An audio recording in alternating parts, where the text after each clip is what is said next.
E aí, pessoal, tudo bem para mais uma aula? Vamos aqui falar um pouco sobre o Teorema de Tales e explicar algumas coisas. Hoje a aula é de Teorema de Tales. Primeiramente, vamos Deixa o like e se inscreve no clicar canal. aqui embaixo, vai, de novo. Deixa o like e se inscreve no canal. Vai lá, se inscreve no canal e deixa o like. A aula de hoje, então, fala sobre o Teorema de Tales.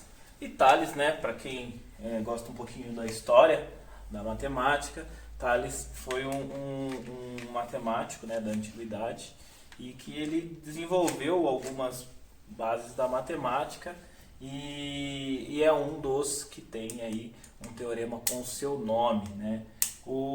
A história lá de Tales, que fala sobre o seu teorema, ela diz de uma pirâmide, né? Uma pirâmide onde o faraó falava sobre qual era a altura dessa pirâmide e ninguém conseguia descobrir a altura dessa pirâmide. E daí tinha tipo um concurso ali, sei lá, um prêmio, alguma coisa para quem conseguisse determinar a altura da pirâmide com exatidão, né? Tales, um cara já muito à frente da sua época, falou que isso era muito possível, né? Apesar de muitos terem tentado e não conseguido. A maior dificuldade, né, que você consegue encontrar para determinar a altura de uma pirâmide é lembrar que a pirâmide não tem coluna, né? Ela não tem pé direito, né? Para a gente saber qual é a altura dela. Então ela fecha, né? De acordo com que o que está lá na base é mais baixo do que a altura total. Então teria que ter uma coluna no meio ali para saber o pé direito da pirâmide, coisa que não existe. Ela mesmo já se sustenta, então ela não tem uma estrutura onde você conseguiria medir o pé direito. E aí naquele tempo, né, não tinha todos os instrumentos de medida que tem hoje. Tales já conseguiu medir, né, essa altura usando a sombra, né, a sombra projetada de uma estaca com a sombra da pirâmide. Então ele usava a sombra da estaca com a sombra da pirâmide, sabendo de algumas proporções aí, ele conseguia determinar a altura da pirâmide, né? Esse estudo de Tales foi bem legal porque ele fala muito sobre triângulos, né? Então algumas relações entre triângulos que Euclides um pouco antes já tinha determinado, né? E isso fez com que ele descobrisse, né? Não sei se ganha o prêmio mesmo, mas descobrisse a altura de uma pirâmide. Então, basicamente, o Teorema de Tales é para descobrir alturas inalcançáveis, né? Coisas que não dá para se medir da forma mais padrão que a gente conhece, né? Essa é um pouco da história. A base geométrica dos triângulos, né? Ele fala que triângulos que tem ângulos proporcionais, né? Ângulos congruentes, tem lados proporcionais. Então, ele percebe que se você formar lá um ângulo reto, que seria a altura, né?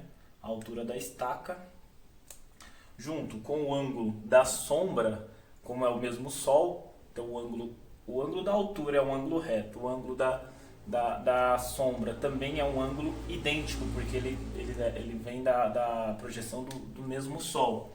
E ele conseguiria assim gerar uma proporcionalidade entre esses triângulos formados aí. Isso é um pouco das bases geométricas, né?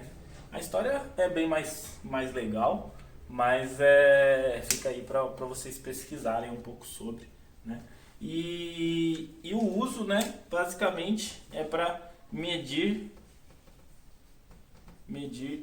o inalcançável.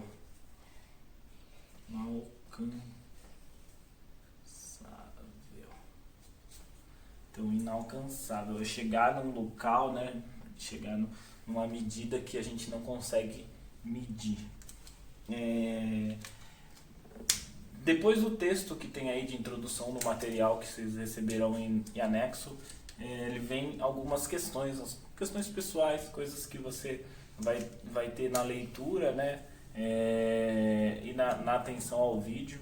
Então você prestando um pouquinho de atenção, você vai perceber algumas nuances aí para responder as questões que vem, que você pode preencher com o que você conseguiu pegar dessas aulas e e seus conhecimentos prévios ali, o que você consegue identificar ali no texto ou em qualquer pesquisa que você faça, tá certo? Depois disso, a gente vai para uma questão de alguns exercícios, né? Os exercícios de teoremas de Tales, eles são bem voltados para uma questão de feixe de paralelas, né? É um desenho base, assim, vamos tentar fazer ele aqui. O desenho do feixe de paralelas, ele pode ser maior do que isso, né? Mas basicamente ele faz essa figura, né? Então quer dizer que essas linhas são paralelas, né? Então as paralelas RST aqui, então elas estão paralelas e aqui duas transversais que cortam as paralelas, né? Então essas duas transversais, então basicamente ele fala o quê? Que se formam os ângulos e esses ângulos eles são congruentes, porque se aqui tudo é paralelo, então esse ângulo é igual a esse, que é igual a esse e assim por diante, do mesmo jeito do outro lado. Na hora do estudo, ele coloca geralmente valores aqui, né? Mas, para exemplo, eu acho que é legal a gente fazer com letras. Então, no exemplo, a gente faz algumas, algumas observações do tipo, se eu pegar o A, colocar sobre o C, eu vou ter que fazer a mesma coisa lá do outro lado. Eu vou chegar o B sobre o D, né? Vai falar, mas eu preciso fazer só essa conjunção? Só pode ser essa? Não, pode ser qualquer uma que eu conseguir. Se eu inverter, também funciona. Eu colocar o C em cima, então o C está sobre o A, assim como o D está sobre o B. Aí fala assim, nossa, mas eu posso juntar? Pode. Você pode pegar o junto aqui, o A mais C. A mais C, né? Seria os dois. Está sobre o C. O A mais C está sobre o C. Do mesmo jeito que o B mais D está sobre o D. Você percebe que é de acordo com o que eu precisar. Então eu formo, né, a minha conjunção a partir da observação e sempre transformo o quê? Eu sempre tenho 3 valores e um valor sem saber. Então, sei lá, vamos colocar aqui um exemplo. Se a gente pegasse aqui e apagasse aqui e gerasse um exemplo aí de exercício.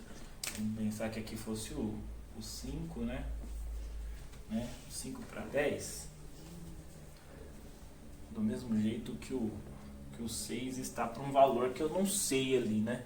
Então, ó, do 5 está para 10, como o 6 está para um valor que eu não sei. Se eu pegar, basicamente ali, organizar dessa forma mesmo, sem mudar muito, tudo que eu fizer desse lado fazer igual ao do outro, vai ficar assim, 5 sobre 10, né? É igual a 6 sobre o D. Como o D eu não sei ainda o valor, né? Vamos colocar o valor X aqui, né? Para achar o valor do X, né? Então eu vou ter 5 vezes X, multiplica assim, né? É igual a 10 vezes 6, 60, né?